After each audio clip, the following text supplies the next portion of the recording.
Hi, Yes Masters, Kevin Ward here. I wanted to answer a question from one of our Mastery Coaching members about who wants to break into a different area in her market and is wanting to do it mainly because she wants to dramatically increase her average sales price from where she currently is, where average sales price is about 175,000 to the new area where it's about 600,000. So I get this question quite a lot, and that is I want to break into or dominate an area, a neighborhood, a suburb, a zip code.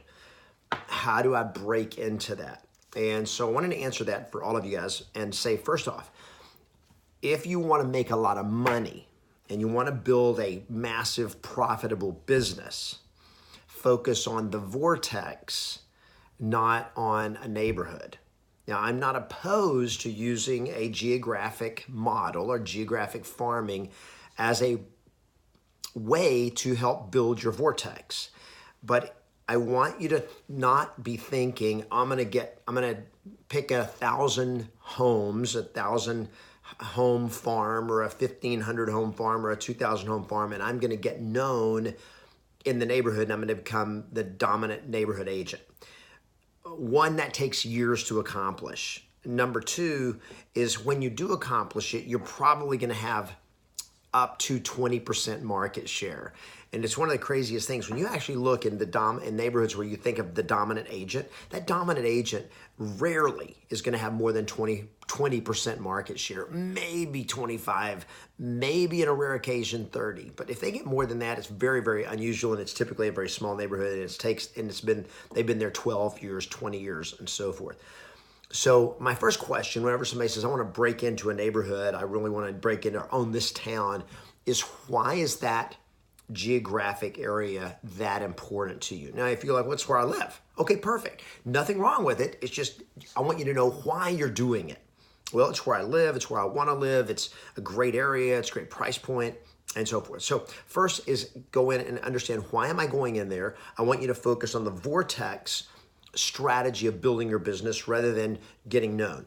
And what I mean by that is, I would rather you focus on building a Dream 100 people that are A-teamers. Now that may take you 2 or 3 or 4 or 5 years, but if you got 100 people, that's meaning for you 100 deals a year, it's way easier than trying to find 1,000 people that are going to be worth 100 deals a year, because you're not going to do it. If you do a geographic farm, and think about it this way, if you got 100 people that on average use you or refer you one time a year, that's 100 deals.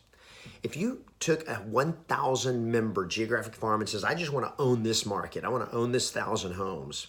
Well, in an average year, what are the most transactions that are going to happen in that neighborhood?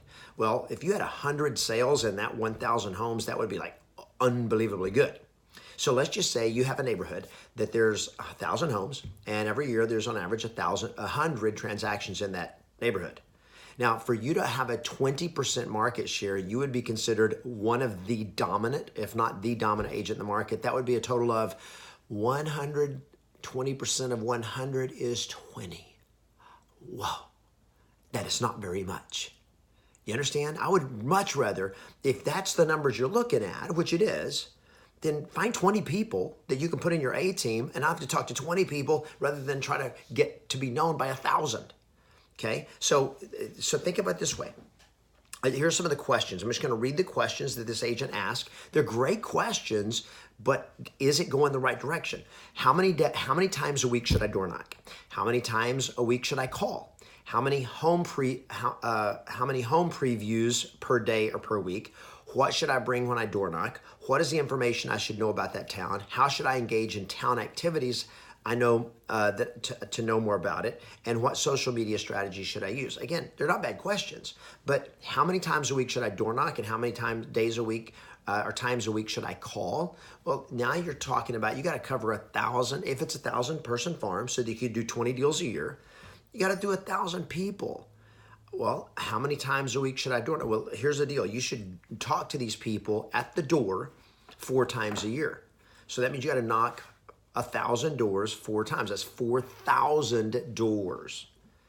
All right. Totally cool. If you want to do it, I'm totally for it. I would never geographically farm by making phone calls, because It's too hard to position yourself. They don't know who you are. You're just a voice. So one, how many times a week should I call? If you're trying to do a geographic farm, you door knock, don't call. Okay, get out there and actually do that. How many home previews per day or per week? I would preview every new listing that comes on the market in that 1,000 homes. If you're doing that 1,000 homes, if it's not your listing, you go preview it. You want to get out there and know everything you can about the neighborhood if that's going to be the strategy. How should I engage in town activities in that town? Go to them, engage. Yeah, it's awesome. And when you're there, meet people, talk to people, get to know people. But I would much rather you create an activity than you go be a part of another activity. Now, I'm not saying it's one over the other, but if you're going to get into a neighborhood, get a listing, and then do a open house event, and you door knock. Now you door knock 400 homes. You spend 2 full days and you door knock every home you can in that area, and you invite them all to the night. Invite all 1,000. Get out that. What a great opportunity to talk to them. If you're going to do it that way. And you create the event. You create an open house event. Or another strategy that would be even more powerful is do a block party, kind of a neighborhood party for the whole area. You do it there's a community center or community park or whatever, and you do it kind of like a client appreciation party that I teach in the Real Estate Vortex and in Mastery Coaching, doing a client appreciation party. Really work more on that in our inner circle, but do a neighborhood party. And invite everybody, and you get sponsors, you get your lender, you get your home inspector, your termite guy, your local vendors. Invite local community leaders like the mayor, city council, chief of police, fire chief, local politicians. Invite them all because they'll come because it's a PR opportunity. For the public relations opportunity, and they'll come and now people are meeting each other, and they're finding, and you're the agent, you're the person that put all this together, and they see the mayor standing over there and the chief of police over there, and they're going like, wow, this agent is important because look at all the community leaders that showed up for this party. So that's a great way to get to know people, and it's also a great way to position you as an expert and an influencer in an area, in a community, and so forth. So there's a lot of ways you can get involved. But if you're going to do that approach, what I want you to focus on is not recognition.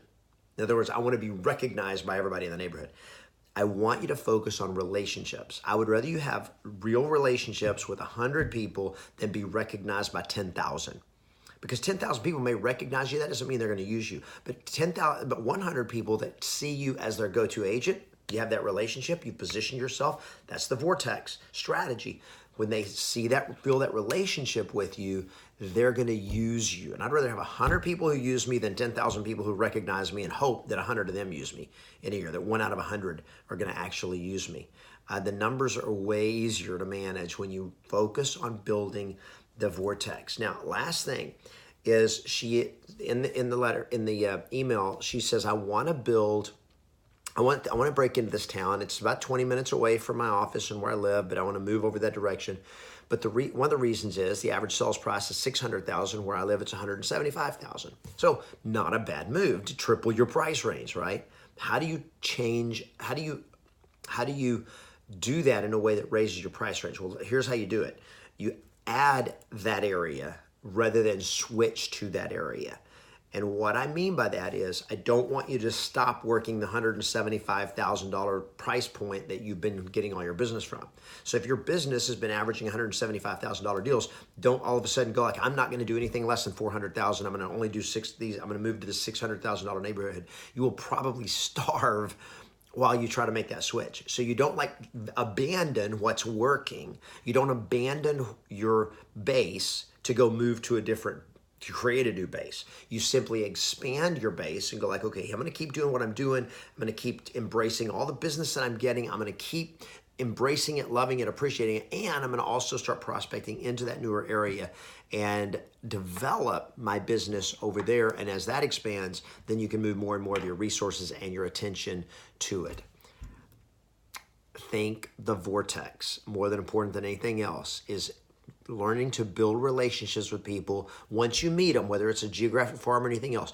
The key is I want to get my interaction with them off the street where I have to go knock on their house and into a relationship, which means get them in my personal circle. Once they're in your personal circle, now I can communicate by email. I can communicate with a phone call. And now when I communicate with a phone call, they actually know who I am.